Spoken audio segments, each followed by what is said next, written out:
Chapter 20, Degrees of Freedom. In February 1960, as the Space Task Group pushed forward with tests of the Mercury capsule, 4 students from North Carolina Agricultural and Technical, a black college in Greensboro, North Carolina, sat down in the whites-only section of the lunch counter at a Woolworth's drugstore. David Richmond, Franklin McCain, Ezell Blair Jr., and Joseph McNeil tried to order a cup of coffee. The staff refused to serve them. The manager asked them to leave, but the students refused to leave until the store closed later that night. That nonviolent protest was just the beginning of what would become a new phase of the civil rights movement. The following day, the Greensboro Four had turned into 20 activists. On the third day, 60 students gathered at the Woolworths, and on the fourth day, 300 had joined the demonstration. Within a week, similar peaceful protests had spread to other cities in North Carolina and then into Kentucky, Tennessee, and Virginia. The students called their protests sit-downs or sit-ins. Sometimes the police arrested the protesters and took them off to jail. The prison sentences that followed didn't discourage the activists. They did not intend to back down until they had defeated segregation. Protests in Hampton. Hampton Institute in Virginia, the school from which Mary Jackson graduated, was the first school outside of North Carolina to organize a sit-in. The college had a direct link to the civil rights movement. 5 years before, Rosa Parks, a seamstress in Montgomery, Alabama, had refused to give her seat on a city bus to a white man, triggering a bus boycott led by Martin Luther King Jr. Parks received death threats, and she and her husband were fired from their jobs in Alabama. The president of Hampton Institute offered Parks a job working as a hostess at the university's faculty dining room. She accepted, and she worked there from 1957 to 1958. When the sit-ins came to Hampton years later, Christine Mann, who had left her home in North Carolina behind to attend college in Virginia, was an 18-year-old junior. She wanted to pursue a career in the sciences, but her father insisted that she also earn a teaching certificate as a backup plan in case she had trouble finding work. In addition to taking courses in math and physics, Christine became involved in the civil rights movement. In protests that resembled those in Greensboro, Christine and some of her classmates marched to the lunch counter at the local drugstore in downtown Hampton. They tried to order food, but the attendants at the counter refused to serve them, so they then sat, reading or working on homework assignments. They were quietly protesting. When they refused to leave, the owner shut down the store in the middle of the afternoon. The next month, 500 students staged a peaceful protest in downtown Hampton. "We want to be treated as American citizens," said the outspoken leaders of the student movement. "If this means integration in all areas of life, then that is what we want." The Hampton Institute campus was alive with the possibility of significant social change. Christine also joined voter registration drives, walking door to door in black neighborhoods, urging residents to register to vote in November 1960 elections. A rumor circulated on campus that the astronauts supported the student protests. The astronauts represented mainstream America. The very idea that those buzz-cut middle American men were standing with the student activists, adding their voices to the call for equal opportunity for all Americans, was thrilling. It didn't matter if it was true. It inspired them either way. Progress at Langley in the 1960s. The culture was changing at the Langley Research Center, too.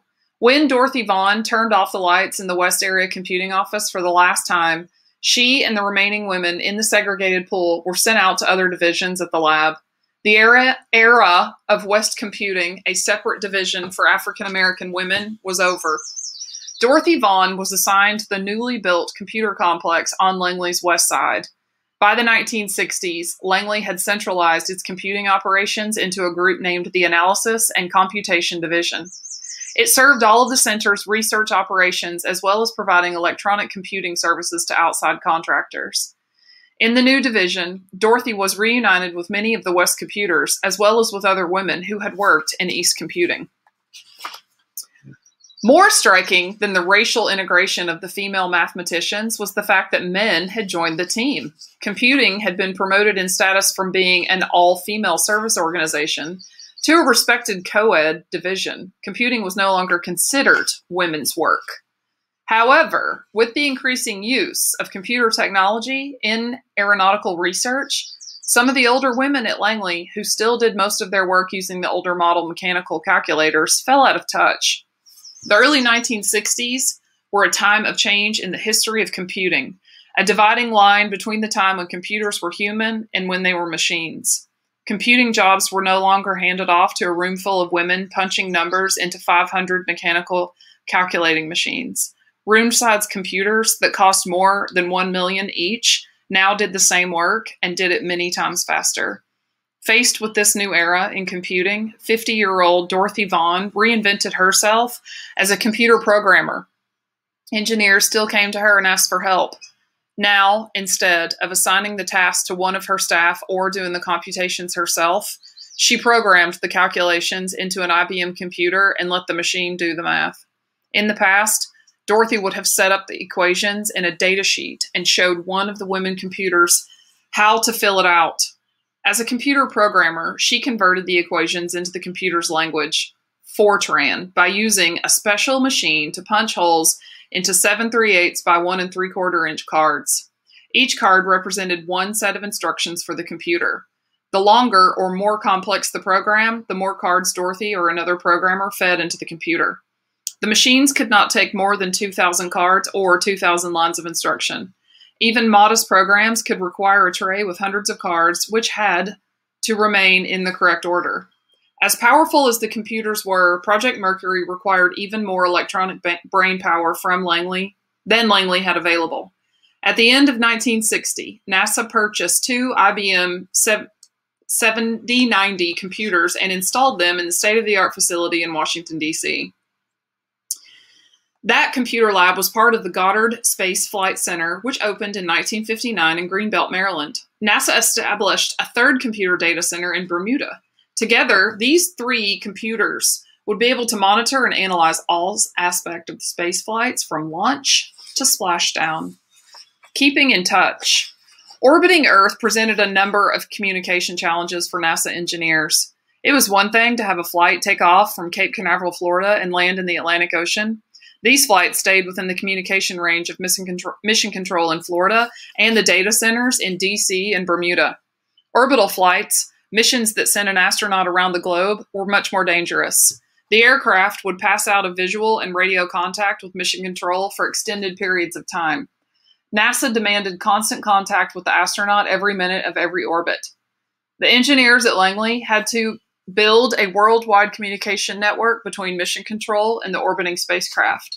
Developing the two-way communication and tracking network was almost as challenging as building the spacecraft itself.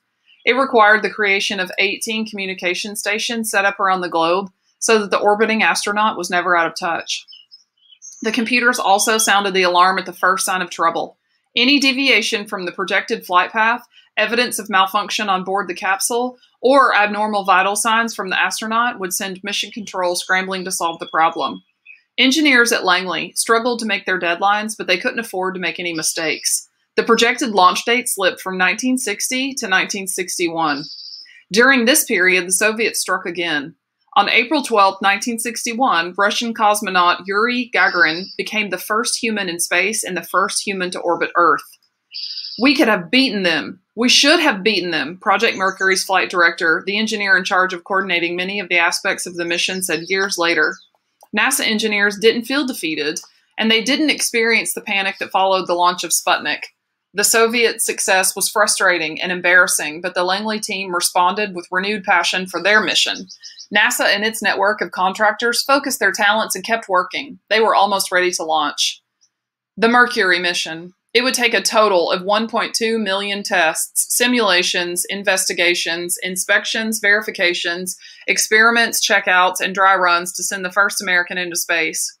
It also took several failed rocket tests and a hair-raising suborbital flight with a chimpanzee on board. The capsule landed so far from the recovery ships that it was nearly underwater when it was finally plucked from the ocean. Ham, the astro chimp, survived the flight. His name is an acronym for the lab that prepped him for his mission, the Holloman Aerospace Medical Center. In a courageous move, NASA decided to broadcast the launch of Mercury Redstone 3 live on television. This would be the third time the Redstone rocket would be used to boost the Mercury capsule into flight over the Atlantic Ocean. At least 45 million Americans tuned in to watch the success or failure of the first United States manned space mission. Astronaut Alan Shepard strapped into the capsule just 6 feet in diameter and less than 7 feet high. The launch was successful and the spacecraft soared to an altitude of 116.5 miles above the Earth. The suborbital flight of the capsule Shepard, named Freedom 7, lasted only 15 minutes and 22 seconds and covered 303 miles.